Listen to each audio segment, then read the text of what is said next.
అందరికీ నమస్కారం.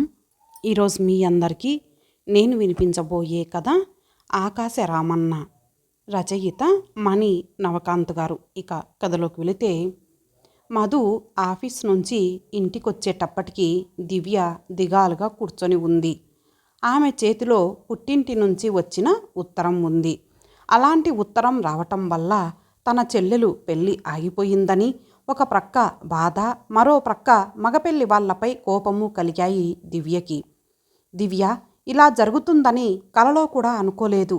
ఏ సమస్యకైనా పరిష్కారం చేయగలుగుతాం, కానీ ఈ నిందకు ఏం చేయగలం? దివ్య చేతిలోని ఉత్తరాన్ని తీసుకుంటూ దిగులుగా అన్నాడు మధు. జయ దివ్య చెల్లెలు. చాలా అందంగా ఉంటుంది. డిగ్రీ సెకండ్ ఇయర్ చదువుతుంటే మంచి పెళ్లి సంబంధం వస్తే మధ్యతరగతి కుటుంబీకుడైన ఆమె తండ్రి గోపాలం మగపెళ్లి వారితో 1 సంవత్సరం ఆగమని చెప్పాడు. వాళ్ళు సరేనన్నారు. జయ డిగ్రీ ఫస్ట్ ర్యాంకులో పాస్ అయింది. వచ్చే మాఘమాసంలో కళ్యాణం. శుభలేఖలు కూడా వేసేశారు. ఇంకో 4 రోజులలో పెళ్లి ఉంది అనగా మగపెళ్లి వాళ్ళకి వచ్చింది ఈ ఉత్తరం. ఒరే అబ్బాయి, పెళ్ళికి ముందే అమ్మాయి గురించి చెడుగా వార్తొచ్చిందంటే మనకెందుకు ఈ దిక్కుమాలిన సంబంధం? వదిలేద్దాం. అది కాదు నాన్న, అమ్మాయి అందంగా ఉంటుంది. నోర్ముయ్, నాకెదురు చెప్తావురా? తాచుపాములా లేచాడు పెళ్ళికొడుకు తండ్రి. బెల్లం కొట్టిన రాయిలా తటస్థంగా ఉన్నాడు పెళ్ళికొడుకు. వెంటనే ఆడపెళ్లి వాళ్ళు బెంబేలెత్తిపోతూ మగపెళ్లి వాళ్ళని కలిశారు. కానీ ఫలితం శూన్యం. ససేమిరా మేము చేసుకోమని కళ్ళ ముందే అదే ముహూర్తానికి మరొక అమ్మాయితో ఆ కుర్రాడికి పెళ్లి చేసేశారు తల్లిదండ్రులు. నోరు మెదపటానికి కూడా అవకాశం లేకపోయింది జయ తల్లిదండ్రులకి. జయ దివ్యలా పిరికి మనిషి కాదు. చాలా పట్టుదల గల పిల్ల. తండ్రి చదివించే స్థితి లేకపోయినా తను కష్టపడి చదివి మెరిట్ స్కాలర్షిప్ సంపాదించింది. డిగ్రీ పూర్తి చేసింది. అక్కడికి డిగ్రీ అయ్యేంత వరకు పెళ్లి ప్రయత్నాలు తలపెట్టవద్దంది. కానీ ఇలా జరుగుతుందని కన్న తండ్రిగా ఆయన మాత్రం ఎలా ఊహించగలడు? జయకి మనసులో ఒక ప్రక్క దిగులుగా ఉన్న ఆత్మస్థైర్యంతో ముందుకి వెళ్తోంది. ఉద్యోగ ప్రయత్నాల్లో మనసుకి ఊరట కలగజేసుకుంటోంది. దివ్యకి పెళ్ళైనా పిరికి పిల్లే. చెల్లి పెళ్ళి ఆగిపోయిందని పలకరించి వచ్చిన దగ్గర నుండి ఆమె మనసేమీ బాగోవటం లేదు. ఆ ఉత్తరం రాసిన దుర్మార్గుణ్ణి పట్టి పోలీసులకి అప్పగించి వాడు మరే ఆడదాని జీవితంలోకి వెళ్లకుండా చితగ్గొట్టించేయాలి అన్నంత కోపం వచ్చింది ఆమెకి. సాటి మనిషి సుఖ సంతోషాలని చూడలేని నికృష్ట జన్మలు కొన్ని ఉంటాయి. అవేవో జయ జీవితం పట్ల శాపంలా ఎదురయ్యాయి. పెను తుఫాను చెలరేగినా, అగ్నిశిల పేలినా, ఏమి జరిగినా నిశ్చలమైన మనసుని ఏదీ చెలింపజేయలేదు. జయ మనసు అలాంటిదే. ధైర్యమే ఆమె ఊపిరి. గతంలో ఓసారి తన అక్క దివ్య విషయంలో ఆమె చూసిన నేర్పరితనం స్త్రీలోకం గర్వించదగ్గది. జయ, దివ్య రోజు కాలేజీకి నడిచి వెళ్ళి వస్తుండేవాళ్ళు. వీళ్ళ ప్రక్క పోర్షన్లో భుజంగరావు కుటుంబం అద్దెకి ఉంటున్నారు. భుజంగరావు కాంట్రాక్టరు. అతనికి ఓ కొడుకు క్రాంతి. వాడు డిగ్రీ 5-6 సార్లు తప్పాడు. కనిపించిన ప్రతి ఆడదాన్ని కామెంటు చేసి ఏడ్పించడమే వాడి జీవిత లక్ష్యం. ఎప్పుడైనా దివ్య కానీ జయ కానీ ఆరుబయటికొచ్చినా, బట్టలు ఆరేయటానికి వచ్చినా గుడ్లురిమి చూసేవాడు. వాళ్ళని తినేసేటట్టు చూసేవాడు. వెకిలి చేష్టలన్నీ చేసేవాడు. దివ్య అయితే భయంతో వణికిపోయేది. జయ అలా కాదు. వాడి ప్రవర్తన వెంటనే తండ్రికి చెప్పింది. వాడి గురించి వాళ్ళ నాన్నతో చెప్తానమ్మా, మీరు వాడి మొహం చూడకండి అన్నారు గోపాలం జయతో. గోపాలం భుజంగరావుని కలిసి అతని కొడుకు ప్రవర్తన గురించి చెప్పాడు. కొడుకు బుద్ధి మంచిది కాదని గతంలో అతనికి తెలుసున్న మీదట క్రాంతిని గట్టిగా మందలించాడు. కానీ వాడు వినిపించుకోలేదు. ఇంకా రెచ్చిపోయి దివ్య చేయి పట్టుకున్నాడు. సమయానికి ఆయన చూశారు కాబట్టి సరిపోయింది. లేకపోతే దివ్య జీవితం ఏమైపోయేదో. ఆయన వెంటనే కొడుకుని ఇంట్లోంచి వెళ్ళగొట్టేశారు. 3 రోజులు బయట తిరిగేటప్పటికీ బుద్ధొచ్చి తప్పయిందని ఇంట్లో చేరాడు క్రాంతి. వాడు ఇంట్లో చేరాడే కానీ జయ, దివ్యల మీద కక్ష పెంచుకొని వాళ్ళని నాశనం చెయ్యాలని అవకాశం కోసం చూస్తున్నాడు. అతగాడి చెయ్యి దివ్య మీద పడ్డప్పటి నుంచి దివ్య బయటికి రావాలంటేనే భయపడిపోయేది. కానీ జయ నిర్భయంగా వాడిని లెక్క చేయకుండా తిరిగేది. దివ్య భయస్థురాలని వాడికి తెలిసిపోయింది. తనని తండ్రితో తిట్టించి ఇంట్లోంచి గెంటించేలా చేసింది ఖచ్చితంగా జయే అని అనుకున్నాడు క్రాంతి. దివ్యకి మంచి పెళ్లి సంబంధం రావటంతో ఆమెకు పెళ్లి చేసి పంపేశారు ఆమె తండ్రి. ఇక ఇంట్లో ఉంది జయ. ఎదురుగా కేర్లెస్గా తనని లెక్క చేయకుండా తల పైకెత్తి తిరుగుతోంది. దీనికి ఎలాగైనా బుద్ధి చెప్పాలి అనుకున్నాడు. జయ ఇంటికి కాలేజీకి 2 కిలోమీటర్ల దూరం ఉంది. ఎప్పుడెప్పుడు జయ ఒంటరిగా దొరుకుతుందా, ఆమెని లోబరుచుకోవాలా అని ప్రయత్నించసాగాడు. ఎట్టి పరిస్థితుల్లోనూ జయ సాయంత్రం 6 దాటకుండా ఇంటికి వచ్చేసేది. ఒకవేళ రాత్రిళ్ళు ఎక్కడికైనా ఏ ఫ్రెండ్ దగ్గరికో లేదా షాప్కో వెళ్లాల్సి వస్తే కూడా తండ్రితో పాటే వెళ్ళేది. అలాంటిది ఆ రోజు కాలేజీ యానివర్సరీ ఫంక్షన్. ఆ ఫంక్షన్ చాలా పెద్ద ఎత్తున జరుగుతోంది. పైగా ఆ ఫంక్షన్లో ఒక డ్రామాలో నటించబోతోంది జయ. ఆ ఫంక్షన్కి రమ్మని, తన డ్రామా చూడమని తండ్రిని పట్టుబట్టింది. కానీ గోపాలానికి అదే రోజున ముఖ్యమైన పని ఉండటం వల్ల ఫంక్షన్కి వెళ్ళలేకపోయారు. ఇది క్రాంతికి జయ ఒంటరిగా దొరికే అవకాశమైంది. ఆ రోజు రాత్రి కాలేజీ ఫంక్షన్ చాలా గ్రాండ్గా జరిగింది.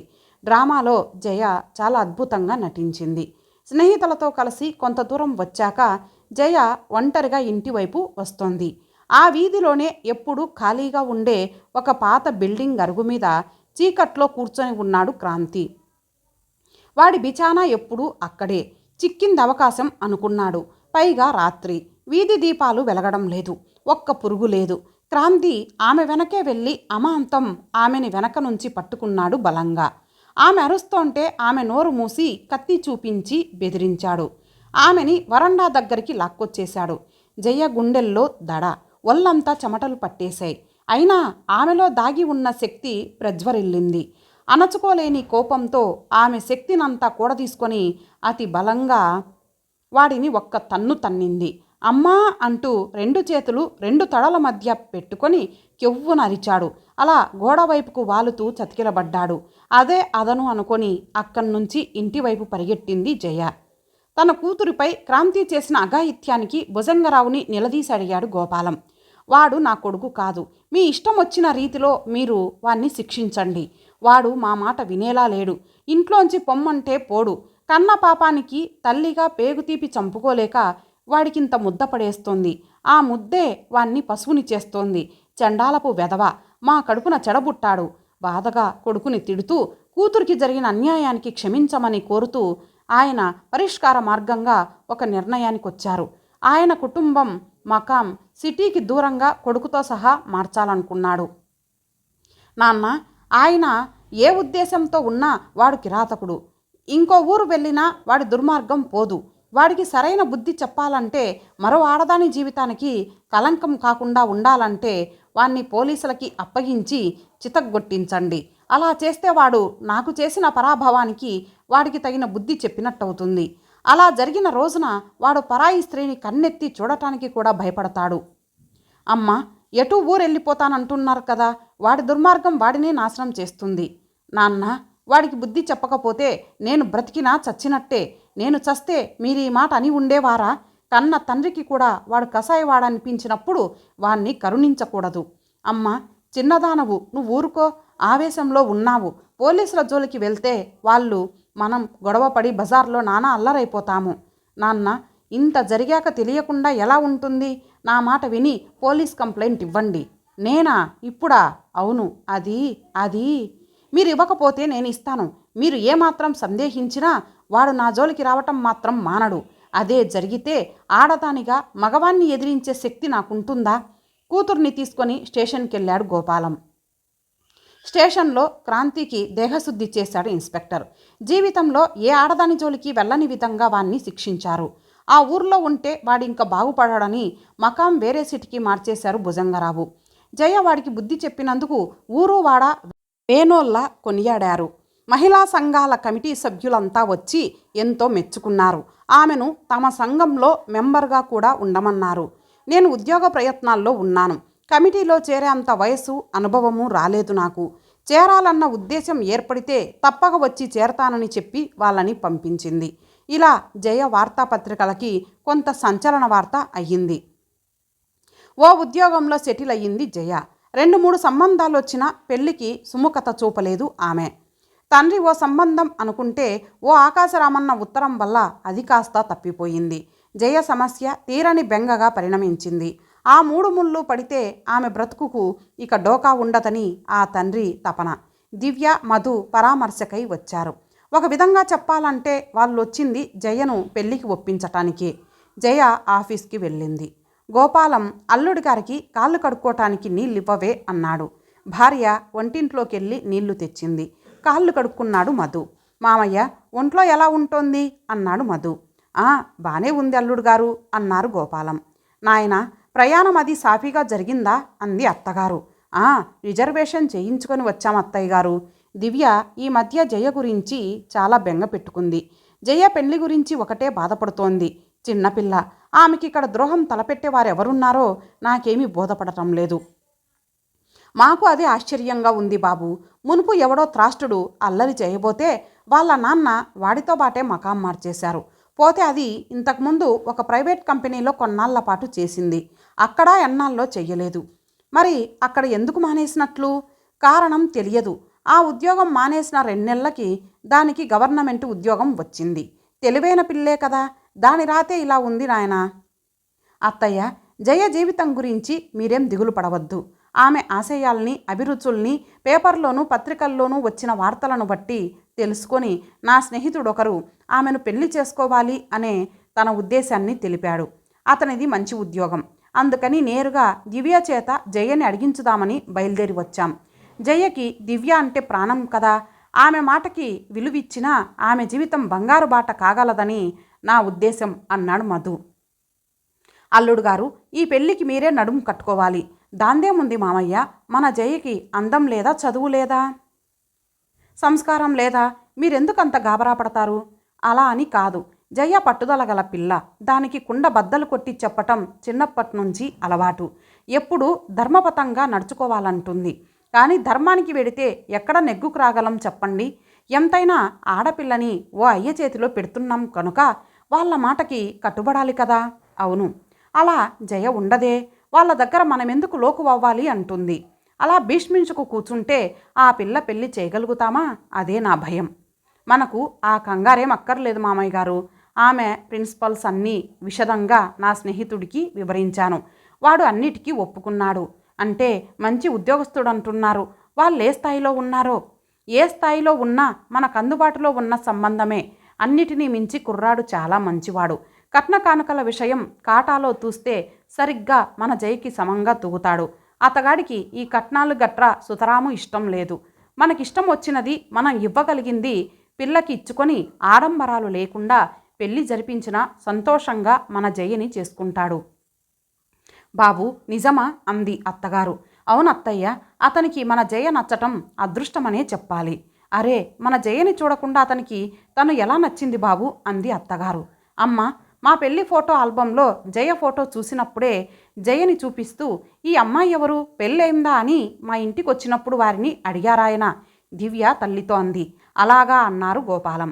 సాయంత్రం జయ వచ్చాక పెళ్లి ప్రస్తావన దివ్య ద్వారా అడిగించి ఆమెని ఒప్పించుదామని నిర్ణయించుకున్నారు అందరూ. పెళ్ళీడు ప్రాయంలోకి అడుగుపెట్టిన జయకెదురైన సంఘటనల వల్లను వ్యక్తుల వల్లను ఆమెకి మగవాళ్ళంటే అసహ్యం కలిగింది. ఏ మగాడైనా అంతే. ప్రతిఫలం ఆశించే ముందుకు రావటం, పరాకాష్ఠకెళ్ళాక అదను చిక్కిన లేడీ పిల్లల్ని నమ్మించి బలి చేయటం, దాన్ని ప్రేమ అనే పదంతో కలిపి చెలగాటమాడటం. మనసులోనే మగవాళ్లకు తన జీవితంలో స్థానం లేదనే నిర్ణయానికొచ్చింది జయ. జయ గతంలో పనిచేసిన ప్రైవేట్ కంపెనీలోనే నీరజ పనిచేస్తోంది. ఇద్దరూ ఒకే ఈడు వాళ్ళవటంతో స్నేహం కలిసింది. ఓ రోజు నీరజ తన కుటుంబ పరిస్థితులన్నీ వివరిస్తూ తను ఒక అబ్బాయిని ప్రేమించానని చెప్పింది. అతను చాలా మంచివాడు అని చెప్పింది. ప్రేమించేదానివైతే అతని అభీష్టం తెలుసుకొని అతని అంతరంగంలో విలువనిచ్చి తద్వారా పవిత్రమైన బంధానికి బాటగా నిలుస్తాడో లేదో ముందు తేల్చుకోమంది జయ. అలాగే అంది నీరజ. ఆ అబ్బాయి అరవిందు. నా హృదయంలో చోటుంది, అది నీకే. మా వాళ్ళేమంటున్నా సరే వాళ్ళని ఒప్పించి నిన్ను నాదాన్ని చేసుకుంటాను. ఈ ప్రపంచంలో నువ్వు తప్పితే నాకు మరెవరూ కనపడటం లేదు. అంతగా మా వాళ్ళు వద్దంటే మనిద్దరం వాళ్ళకి దూరంగా వెళ్ళిపోదాం అన్నాడు. అదే నీరజ జయతో చెప్పింది. ఈలోగా ఆమెకొక పెళ్లి సంబంధం వచ్చింది. ఆమె సంకట స్థితిలో పడింది. అరవిందుని ప్రేమించానన్న విషయం ఎలా ఇంట్లో చెప్పాలా అని. అందుగురించే కంగారు పడుతూ జయతో చెప్పింది. నువ్వేం కంగారు పడకు, అతను నిజంగా ప్రేమిస్తున్నాడంటే ఒక్కటే లెక్క. నువ్వు ఈ పెళ్లి విషయం చెప్పు, అతనేమంటాడో తెలుసుకో అంది. మా అమ్మ నాన్న ఒప్పుకోవటం లేదు. మీ అమ్మ నాన్న దగ్గరకు వచ్చి చెప్పటానికి నాకు ధైర్యం చాలటం లేదు. మీ వాళ్ళు చెప్పినట్టు ఈ పెళ్లి చేసుకో, కానీ మన బంధం విడిపోకూడదు. ఎందుకంటే నువ్వు లేందే నేను బ్రతకలేను అన్నాడు ఈసారి అరవిందు నీరజతో. ఇదంతా విన్న జయ, నీరజ, వాడికి నీ మీద ఉన్నది శరీర వాంఛే కానీ ప్రేమ కాదు. పిచ్చిగా అతని భ్రమలో పడి బంగారు భవిష్యత్తు పాడు చేసుకోకు అంది. జయ మాట విన్న నీరజ పెద్దలు కుదిర్చిన పెళ్లికి అంగీకారం తెలిపింది. ముహూర్తాలు కూడా నిర్ణయమయ్యాక ఆ త్రాష్టుడు నీరజ జీవితంలో నిప్పులు పోశాడు. తనకి దక్కలేదన్న ఈర్ష్యతో నీరజపై మగపెళ్లి వాళ్ళకి ఒక్క చెడుని ఆమెపై పులిమి ఆకాశరామన్న ఉత్తరం రాసి వికటాట్టహాసం చేశాడు. పెళ్లి చెడిన ఆమె ఇంకా ఆ ప్రైవేట్ కంపెనీలోనే బ్రతికిడుస్తోంది. నీరజ జీవితం అలా అయితే సరిగ్గా ఏ వ్యక్తి అయితే నీరజకి ఆకాశరామన్న ఉత్తరం రాసి ఆమెని నవ్వుల పాలుకి గురి చేశాడో అదే వ్యక్తి అరవిందు తన జీవితంలో పెద్దల మూలంగా మధ్యవర్తి సహాయంతో తనని చేసుకోబోయే పెళ్లికొడుకుగా ప్రత్యక్షమయ్యాడు. ఇంతకన్నా మంచి సంబంధం రాదన్న ఉద్దేశంతో జయ తండ్రి గోపాలం ముహూర్తాలు మాట్లాడేశాడు. ఏ ప్రగతిని ఆశించి తను ముందుకు వెళ్ళాలనుకుంటున్నదో అందుకు ప్రతిబంధకంగా తను బలి కాబోతున్నదని కుమిలిపోయింది. తను చేసుకోనంటే తండ్రి మరణానికి ముందడుగు వేస్తున్నాడు. ఆ భయం కళ్ళ ముందున్నప్పుడు ఆమె చేయగలిగిందేముంది?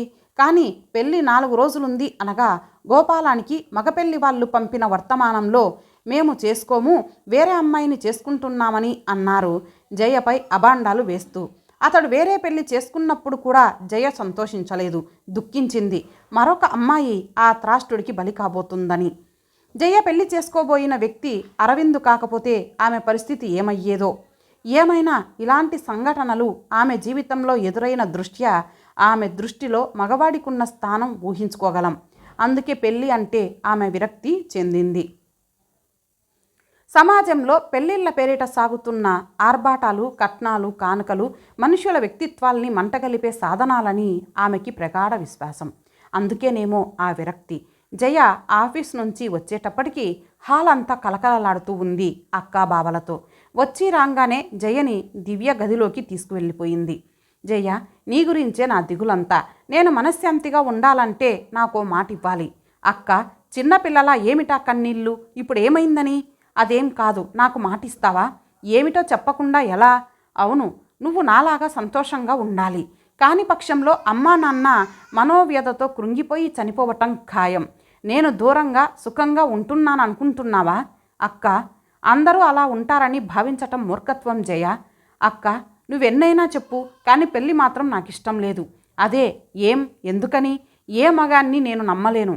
నీ పిచ్చి కానీ ఎవడో ఏదో అల్లరి చేశాడని, ఎవడో ఏదో ఉత్తరం రాసి పెళ్లి కూల్చాడని ప్రతి వాణ్ణి ఆ కోవలోకే జమకట్టి బంగారం లాంటి జీవితాన్ని బలి చేసుకుంటావా? అందుకని తీక్షణంగా చూసింది జయ.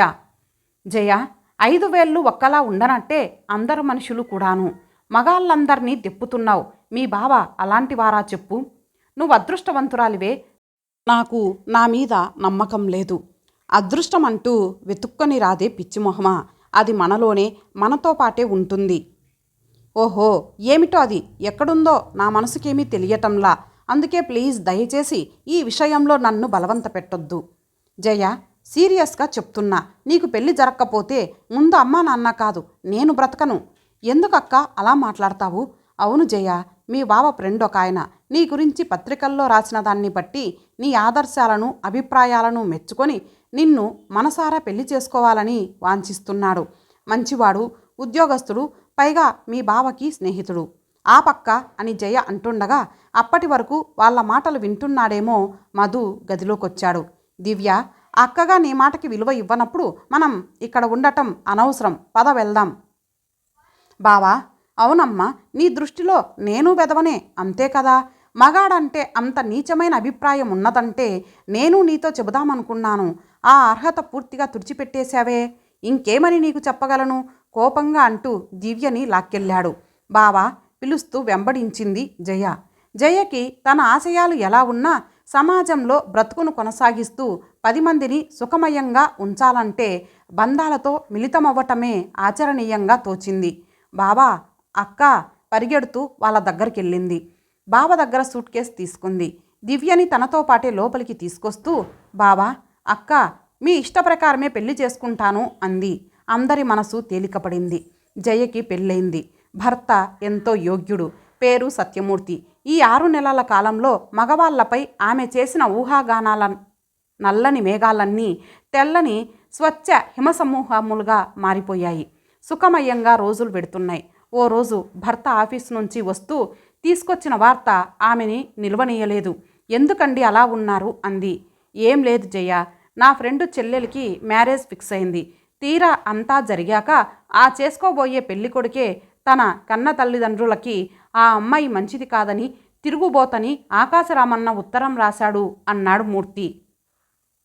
మరి అతనే రాశాడన్న నమ్మకమేమిటండి? ఆశ్చర్యంగా అంది జయ. ఏముంది, అంతకుముందు ఆ అమ్మాయి కోసం పడిగాపులు కాస్తూ వెంపర్లాడేవాడట, ప్రేమలేఖలు రాసేవాడట. ఆ దస్తూరిని బట్టి కట్టుకోబోయే మొగుడే ఆమె శీలాన్ని శంకించేవాడైతే ఇక ఆమెని పెళ్లి చేసుకున్నాక జీవితాంతం ఆమెని సుఖంగా ఏలుకుంటాడన్న నమ్మకమేముంది? అలాంటి వాణ్ణి కట్టుకోవడం కంటే జీవితాంతం పెళ్లి కాకుండా ఉండిపోవటమే మంచిది. కొన్నాళ్ళ అయితే ఆమె మనసుకి తగ్గ వరుడు తానే వెతుక్కుంటూ వస్తాడు అంది జయ. నువ్వు ధైర్యవంతురాలివి కాబట్టి అలా చెప్పగలిగావు. కానీ ఆ అమ్మాయి చెప్పగలదా? తీరా పీటల దాకా వచ్చిన పెళ్ళి ఆగిపోతే మరలా ఆమెకి పెళ్ళవుతుందా అన్నాడు మూర్తి. మీ ఫ్రెండ్తో ఆ బెంగ ఏం పడొద్దని అతని చెల్లెలికి చెప్పమనండి. ఉదాహరణకి మిమ్మల్నే తీసుకోండి. అయినా ఎక్కడ అవ్వాలని రాసిపెట్టి ఉంటే అక్కడ అవుతుంది. నా పెళ్ళి మొదట్లో పీటల దాకా వచ్చింది కదా, నాకు అదృష్టం ఉంది కనుక ఆ సంబంధం తప్పి మీలాంటి గొప్ప వ్యక్తిని, ఆదర్శ భావాలు ఉన్న వ్యక్తిని నా దైవంగా పొందాను. అతని వక్షంపై వాలుతూ గర్వంగా అంది జయ. ఆ గర్వం జయది కాదు, స్త్రీజాతిది. జీవితాన్ని సమర్థవంతంగా బంగారు బాటగా మలచుకోవటంలోనే భవిష్యత్ ఆధారపడి ఉంది. కుటుంబంలో బాల్యం నుండి వృద్ధాప్యం వరకు ఎన్నో నిందలకు గురి అయి, ఎన్నో ఈర్ష్య అసూయలని తట్టుకొని నిరంతరం తనకి ప్రశ్నలుగా ఎదురయ్యే సమస్యలని కడదీర్చుతూ కడవరకు కష్టాలను తనలో ఇముడ్చుకొని ఓరిమితో బంధాలని, ప్రేమను పంచుతుంది స్త్రీ. ఉన్నతాశయాలు గల జయ పీటల దాకా వచ్చాక చేసుకోబోయే పెళ్ళికొడుకైన అరవిందు తుచ్చుడని తెలిసి తన బ్రతుకు బలి కాకూడదని తనకు తానే మగపెళ్లి వారికి ఆకాశరామన్న ఉత్తరం ద్వారా తన సత్శీలురాలైనప్పటికీ మంచిదాన్ని కానని రాసుకొని ఆ గండం నుంచి బయటపడిన విషయం ఆమెకే తప్ప ఇంకెవరికి తెలుసు? ఇంతటితో ఈ కథ సమాప్తం. మరలా మరొక మంచి కథతో కలుద్దాం. అంతవరకు సెలవు. నమస్తే.